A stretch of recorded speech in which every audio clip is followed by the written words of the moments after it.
ధన్యవాదాలు సార్. మొదటిసారిగా ఈ సభలో మాట్లాడే అవకాశం కల్పించినటువంటి తమరికి కృతజ్ఞతలు తెలియజేస్తూ, సార్ పెద్దలు జీవన్ రెడ్డి గారు చెప్పినట్టుగా గంధమల్ల రిజర్వాయర్కి సంబంధించినటువంటి అంశం సుదీర్ఘకాలంగా పెండింగ్లో ఉంది సార్. అది నా సొంత మండలంలో ఉన్నటువంటి ప్రతిపాదిత రిజర్వాయర్ సార్. అక్కడ గత కొంతకాలం నుంచి కూడా ల్యాండ్ యాక్విజిషన్ ప్రాబ్లం ఉందని చెప్తూ వస్తూ ఉన్నారు.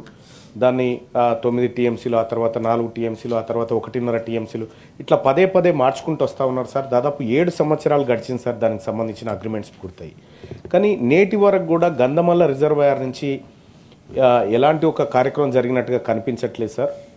సో గత పాలకుల నిర్లక్ష్యమా ఏం జరిగిందనేది పక్కన పెడితే, వాస్తవానికి అక్కడ ఉన్నటువంటి ఆలేరు నియోజకవర్గానికి ఉన్నటువంటి ఏకైక ఒక పెద్ద సోర్స్ అవుతుంది సార్ గంధమల్ల రిజర్వాయర్ జరిగితే.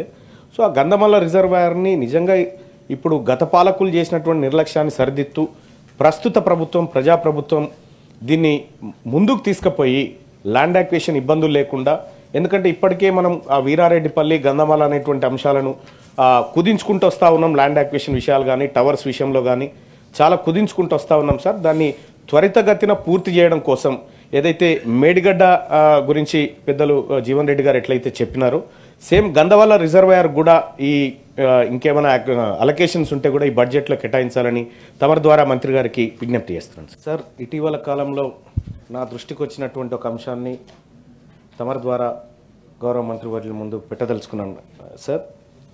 అయితే గ్రూప్ 1 పరీక్షకు సంబంధించినటువంటి అంశం ఇటీవల కాలంలో చాలామంది అభ్యర్థులు నన్ను సంప్రదించడం జరిగింది. ప్రస్తుతం ఉన్నటువంటి పరిస్థితుల్లో 1:50 రేషియోలోనే ముందుకెళ్లాలనేది ప్రభుత్వం నుంచి కూడా ఒక ప్రకటన రావడం జరిగింది.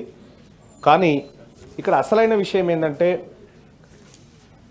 1:50 విషయంలో బీసీ, ఎస్సీ, ఎస్టీలకు అన్యాయం జరుగుతుంది అనేటువంటి ఒక అంశం నా దృష్టికి వచ్చింది అధ్యక్ష.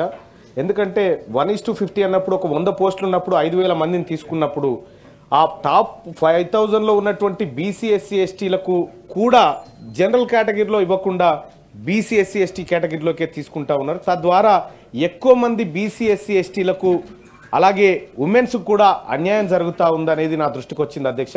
దయచేసి యూపీఎస్సీ తరహాలో ఉండే విధంగానే ఏదైతే 1:50 కానీ లేకపోతే ఆ రేషియో ఏదైతే తీస్తారో ఆ ప్రామాణికాలతోనే తీస్తే ఎక్కువ మంది బీసీ, ఎస్సీ, ఎస్టీలకు న్యాయం జరిగే అవకాశం ఉందని తమరి ద్వారా మంత్రివర్యులకు తెలియజేస్తాను సార్.